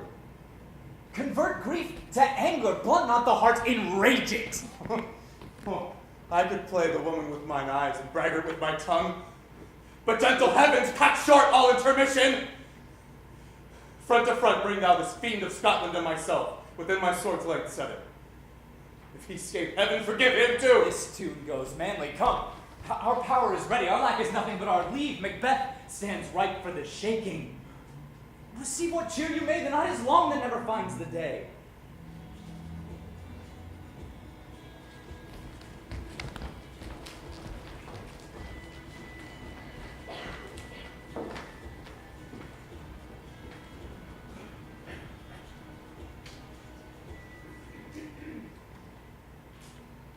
When was it she last walked? Since His Majesty went into the field, I have seen her rise from her bed, throw her nightgown upon her, unlock her closet, bring forth paper, fold it, write upon it, read it, and then afterwards seal it. Yet all of this while in a most fast sleep. A great perturbation in nature, to receive at once the benefits of sleep and do the effects of watching. What besides her walking and any other actual performances, what at any time have you heard her say? That now I cannot repeat after her, neither to you nor anyone, having no one to confirm my speech. Lo you, here she comes. This is her very ties, and upon my life fast asleep. You see her eyes are open. Aye, but their sense is shut.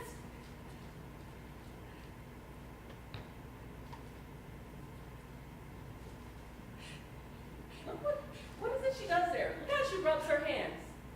This is an accustomed action with her to be seen thus washing her hands. I've known her continue this for a quarter of an hour. Yet here's a spot. Hard she speaks. Out. Out and spot! Out, I say! 1, 2. Why then, 'tis time to do it.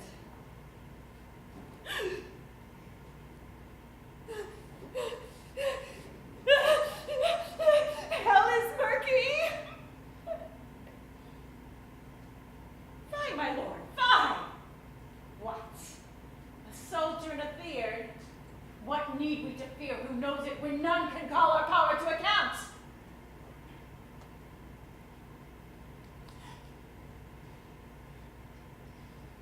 Yet who would have thought the old man to have so much blood in him?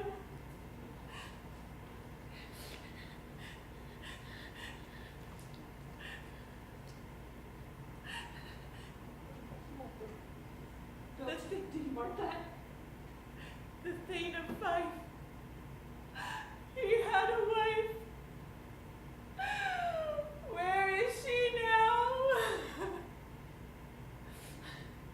What? Will these hands now be clean? No more of that, my lord, no more of that. You mar all this was starting. Go to, you have known what you should not. She has spoke what she should not. I am sure that heaven knows what she has known.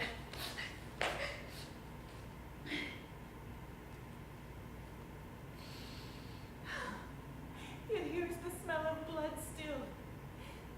All the perfumes of Arabia will not sweeten this little hand.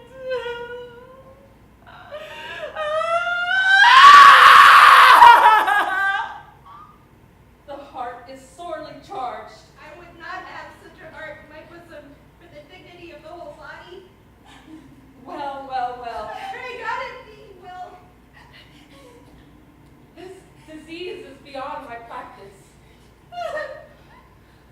Yet I have known those which have walked in their sleep who have died holily in their beds. Wash your hands. Put on your nightgown. Look not so pale. I tell you, Banquo's buried. She cannot come out on her grave. Even so.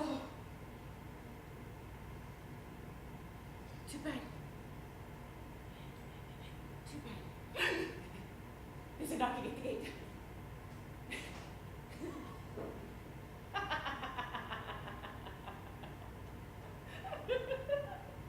Come. Come. Come. Come. Give me your hand. What's done cannot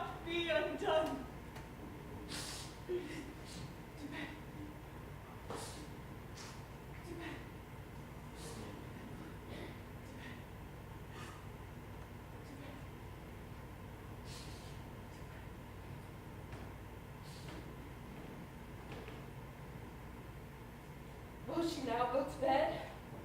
Directly. Unnatural deeds do breed unnatural troubles. Mourning she the divine and the physician. God forgive us all. Look after her. Remove from her the means of all annoyance. And still, keep eyes upon her. Good night, good doctor.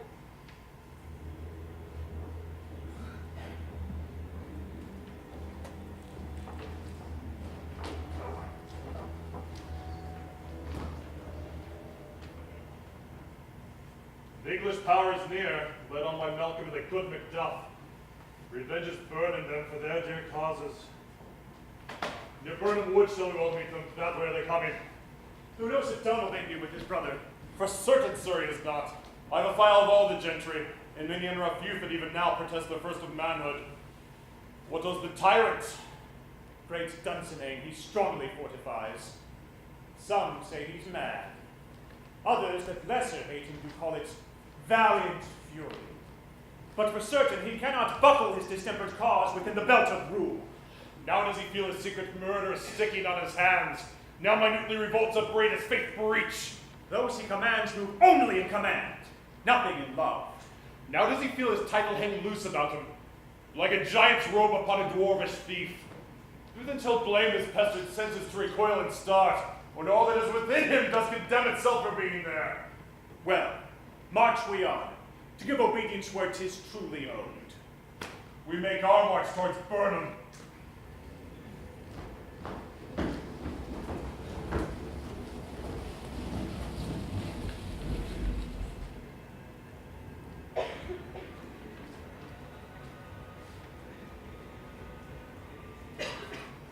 Bring me no more reports!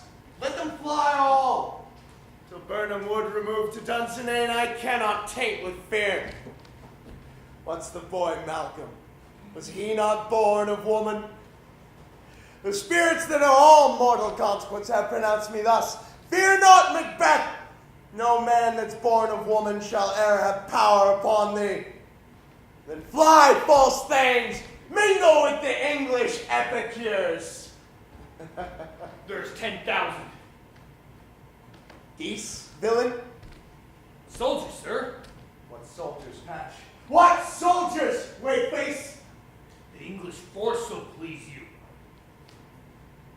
Take thy face hence! Satan!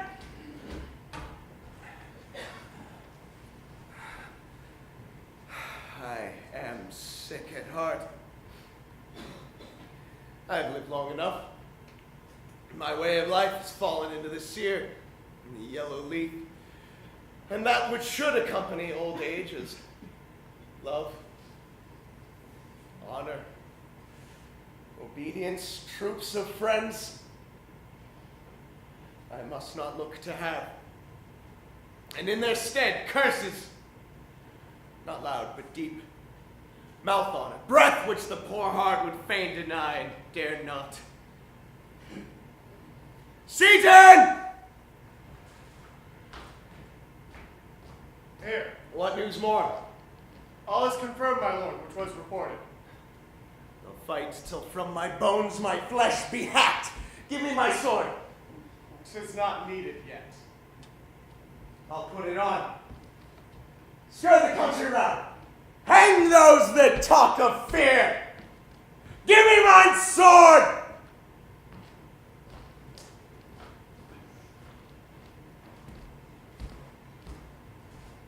How does your patient?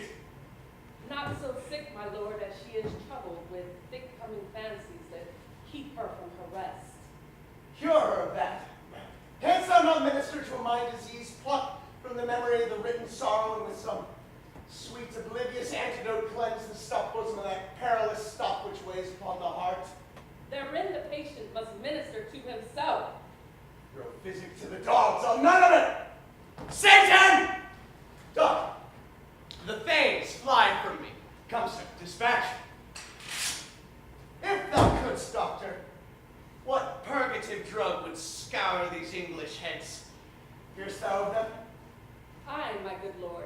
Your royal preparations makes us hear hear something.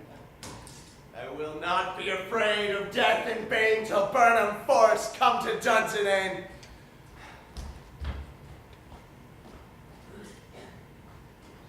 Were I from Dunsinane, away and clear, prophet again should hardly draw me near.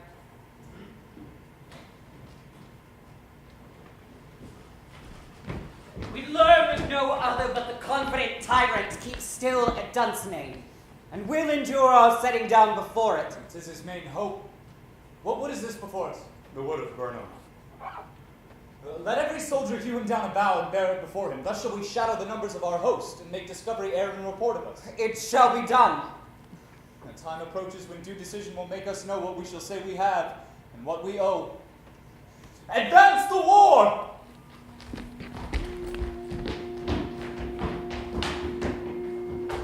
Hang out our banners on the outward wall. The cry is still they come. Our castle's strength will laugh a siege to scorn. Here, let them lie till famine and the ague eat them up. What is that noise? It is the cry of women, my lord.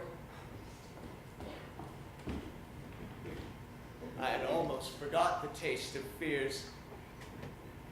Time has been, my senses would have cooled to hear a night shriek. My fell of hair would, at a dismal treaty's rouse and stir as life were in it. I have sucked full with horrors. Direness familiar to my slaughterous thoughts cannot at once start me. Wherefore was that cry? The queen, my lord, is dead.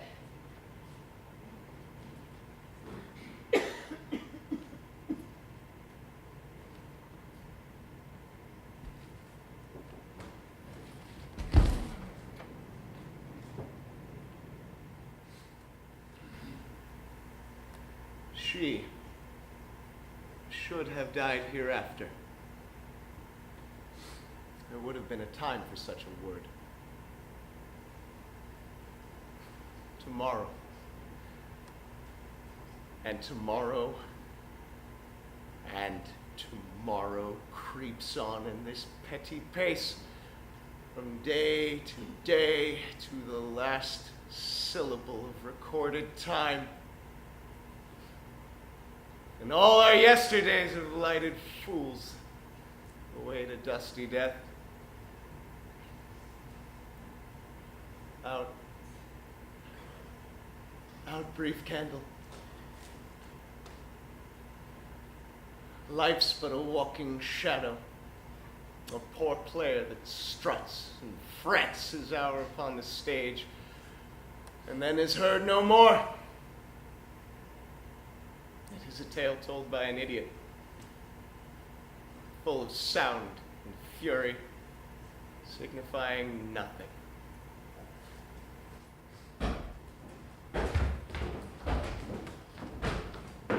Now canst to use thy tongue, thy story quickly. As I did stand my watch upon the hill, I looked towards Burnham and anon.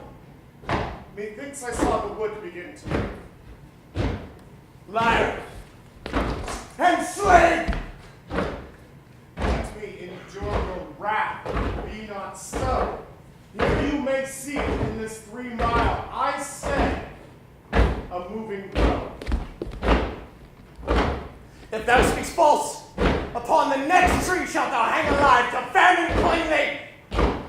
If thy speech be true, I care not if thou dost for me as much. I pull in resolution, and begin to doubt the equivocation of the fiend that lies like truth.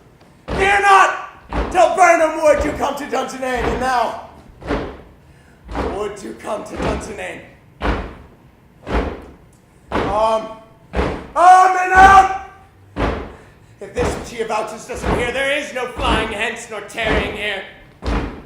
I begin to be weary of the sun, and wish the estate of the world were now undone. Blow wind, come rack! At least we'll die with harness on our back. Now near enough! Your leafy screens throw down and show for what you are. Lead our first first battle, worthy Macduff, and we shall take upon what else remains to do.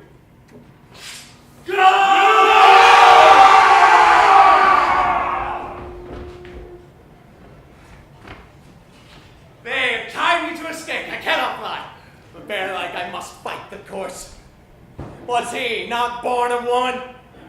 For him I am to fear. The swords I smile at, weapons laughed to scorn, brandished by men that's of woman born. What's thy name? Thou be afraid to hear it? No, though thou callest thyself a harder name than any's in hell. My name's Macbeth. The devil himself could not pronounce a title more hateful to mine ear. No, or more fearful. Thou liest, abhorred tyrant, and with my sword I'll prove the lie thou speakest!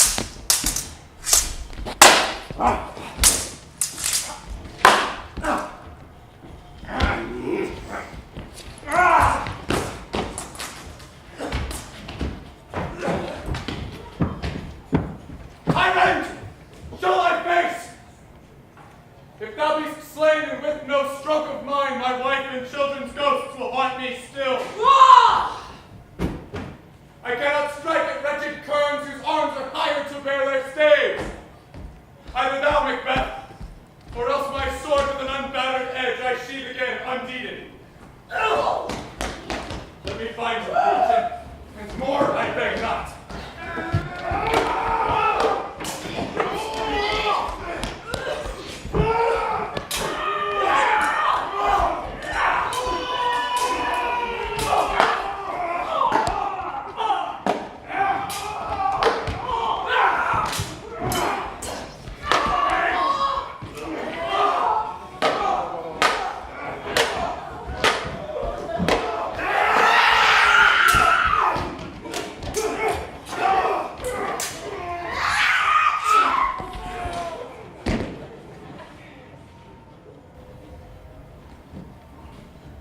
Let all our trumpets sound! Give them all breath, those clamorous harbingers of blood and death!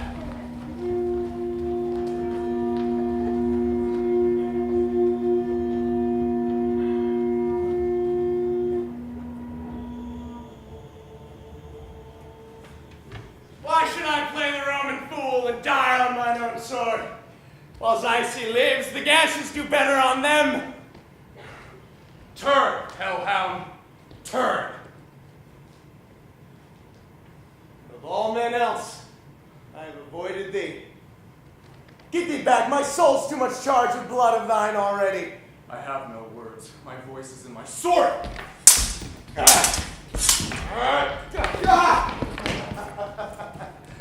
Thou losest labor. Let fall thy blade on vulnerable crest. I bear a charmed life, one which cannot be slain by any man of woman born. Despair thy charm, and let the angel whom thou still hast served tell thee, Macduff was from his mother's womb untimely raped.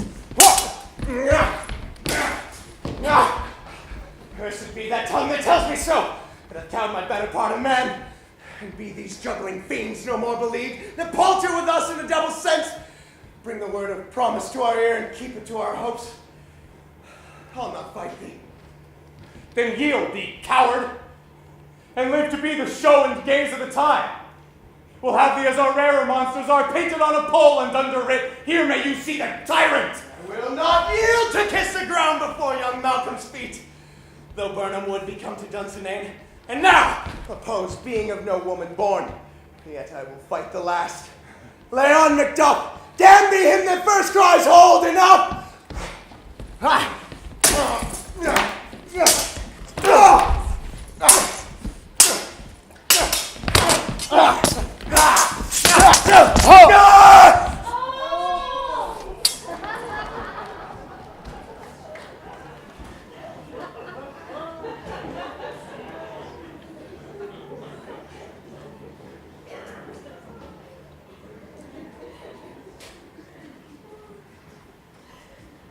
Enter, sir.